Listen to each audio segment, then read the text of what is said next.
This is Kakaaki Social. I'm Obozeghie. Welcome to Wednesday's edition. We begin from Abuja this morning, where the Minister of the Federal Capital Territory, Nyesom Wike, is expected to work for his party, the PDP, at least the last time we checked, and the ruling APC to win the governorship election in Bayelsa State for both parties. Yes, you heard that right. Now, he is a member of both parties' National Campaign Council for the November 11 off-cycle election in the state. This was what made the news earlier on Tuesday when controversies trailed the inclusion of Wike in APC's campaign council, the party swiftly announced an error in the list, said it was unofficial, and asked that it is disregarded.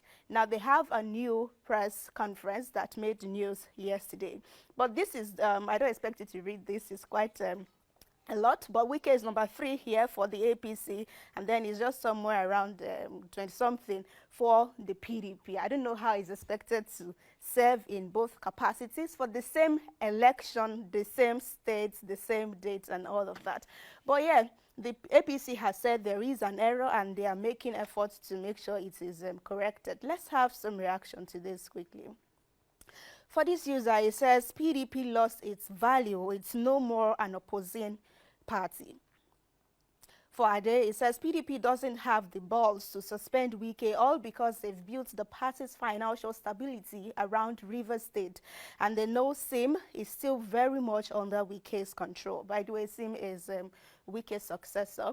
But student says, what's your problem with this political party? I think you guys were all about let Nigeria work, and the men are doing it. Calm down and chill. Adeda says, I like Nyesom Wike's political moves, but this anti-party is too much. Let him leave PDP honorably, not because I care about PDP, but let's respect the sanctity of being a party member. Last reaction coming from Adeshino, it says, when Tinubu said, God bless PDAPC, they said Baba didn't know what he said because it's old age. It's very obvious now that God has blessed PDAPC. Tinubu now mates.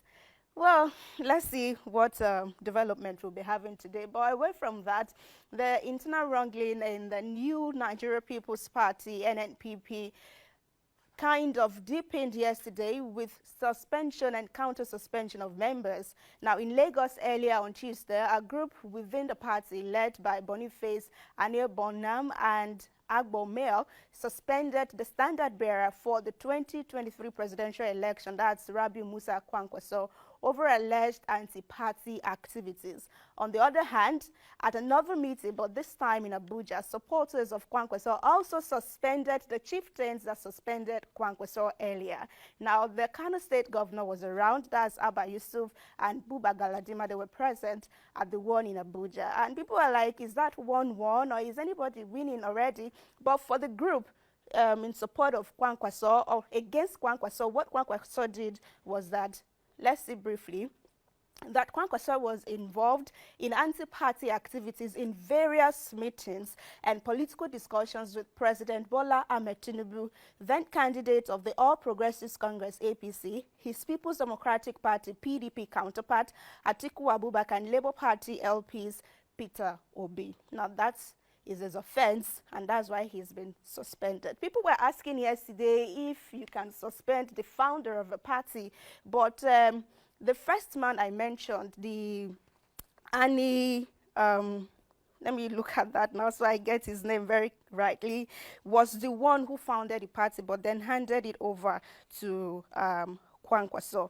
That's Boniface Anil Bonam. Yeah, that's him right there. So let's have some reaction. Lewis says strategy is about to move.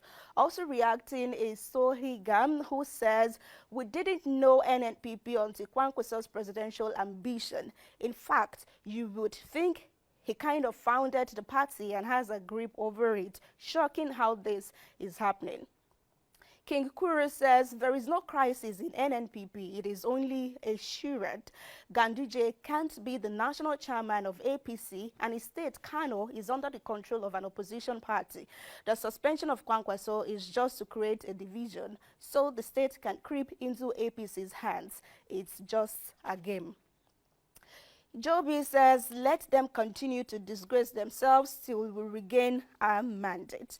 All right, then, away from that now, reactions are trailing a said investigative report by some research groups in the UK, US, and here in Nigeria connecting former President Muhammadu Buhari to the alleged use of the Ebubiagu security outfit to harass residents of a region of the country that led to the death of some persons while pushing for a radical Islamic agenda in the same region. Now, let's see the people who signed the report, the research report first, before we have a part of that. It was signed by Emeka Umagbalasi for Inter-Society, Ositadima Agu for Ekwechi Research Institute, Chicago, USA, Prof. Justin Akujeze, board member, Ekwechi Institute, Enze Amadi Ebube Umbama for Global Igbo Leaders Coalition, then Georgia, USA, and Bridget Okafor for Rising Sun Charities Organizations in the UK. Though these were the persons who signed the research report. But partly it says that by early 2016, the Buhari's government allegedly initiated secret Islamic conquest movement of the jihadist Fulani herdsmen and other jihadists assembled from within and outside Nigeria and armed with AK-47s. Now, this was the beginning of political and religious insecurity and proliferation of illicit small arms and light weapons in Igbo land. Now, the Islamic conquest movement were also strongly suspected to have been heavily aided and protected by the Nigerian military formations during which forests, bushes and farmlands of South-South, Southeast, Middle Belt and Christian parts of the Southwest were invaded, seized and occupied. The Buhari's government also saw the rise of IPOB and its self-determination agitations as a serious threat to its state jihad project. And to counter this, the government adopted radical approaches, including funding of arming of counterfeiters using conformist political actors, including top government functionaries in Ebonyi State under Umahi and Imo State under Uzodimma. Now they've dragged former governors into it, a former governor and a sitting governor into all of this. But let's see how this went down. A Little Kindness says, with all the reports coming out from here and there, nobody would be held accountable. Man is still walking around as elder statesman. Everyone just do whatever they like and get away with it. I'm tired. For Michael, it says, wow, truth is coming. When we said that the federal government is sabotaging peace in the Southeast, they said we are lying, evil men. And also reacting to this is Celestia, who says this doesn't make any sense. It is a baseless accusation. Yes, until proven. But let's have a final story for the day that says police in the Delta State Command arrested about 100 persons on Tuesday that later scaled down to 67 after profiling, and they are suspected to be gays. Now, they were picked up at an alleged gay wedding ceremony at a hotel in one of the local government area of the state.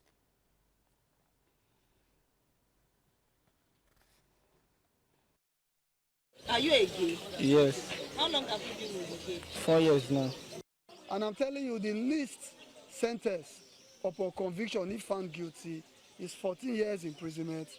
Then for accomplices, that is, people who aid and abet these people, they go for 10 years imprisonment.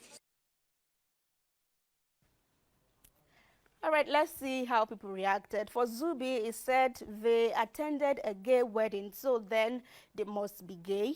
What if they were just happy to join the couple in their special day? Law enforcement in this country is cooked. MD Realm says that's their offense. How can you be happy to join such a forsaken union? Who tell you saying a forsaken union?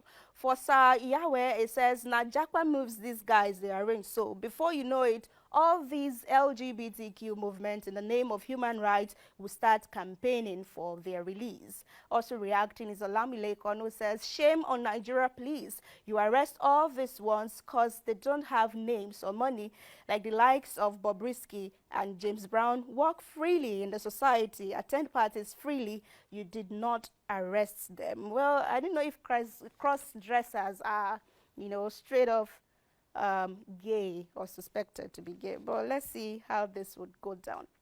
Let's take this report. You may have seen it yesterday, but the update is that the NNPC has sanctioned. They say they have identified this outlet in Port Harcourt, the River State capital, and then they've also identified the individuals who were found, you know, on the dispensing fuel to their customers. Let's take the video and then. My people, are the new updates with this. Now, see this way this guy they do. When the software finish, they know they come off for the hose. Now, when they sell finish, they go bring small jerrycan, then turn that one will remain for the hose for that jerrycan. Now that one automatically don't become their own. As that hose long like that, it take over 1 liter and above.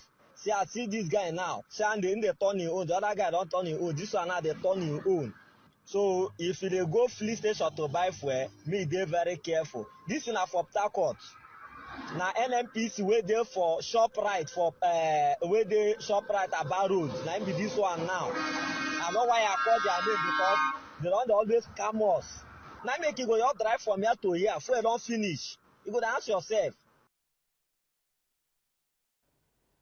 Well, there was a cut indeed. So that's everything this morning. Hopefully that makes sense to you, that you monitor where like shake am, you don't finish, shake am, make it finish. So you don't go and pay for, you know, 100% and then what you're getting is about 70%.